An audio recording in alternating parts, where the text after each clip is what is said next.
Kejap. Ini rim ke penutup tong sampah depan rumah kau?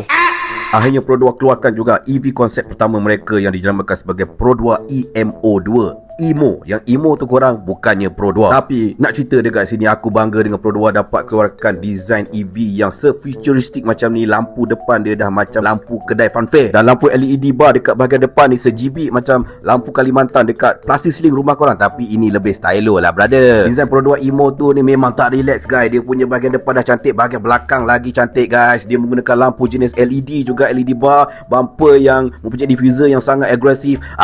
Pengsan berdiri. Kau nak pengsan berdiri ke kuat lentak ke lantak korang. Yang paling penting dia punya pintu ni touchscreen je bye. Terpaling masa depan. Dia punya interior pun tak relax guys. Dia punya design, dia punya terpaling masa depan. Dia punya iPad pun letak pada bahagian center console. Kenapa tak letak TV 43 inci terus? Senang cerita. Tapi good effort lah daripada berdua untuk menampakkan Emo 2 ni nampak lebih canggih. Dan lebih canggih lagi, korang beli Emo ni akan dapat snowboard.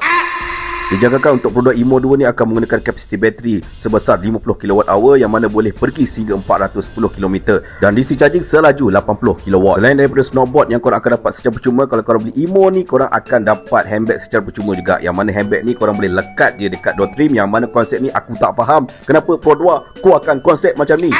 Tapi itu tak cukup menarik. Yang menariknya menurut Pro 2, untuk Pro 2 EMO ni akan dijual serendah 50 ke 90 ribu ringgit. Akan menjadi sebuah kereta EV yang paling murah di Malaysia. Mantap kali.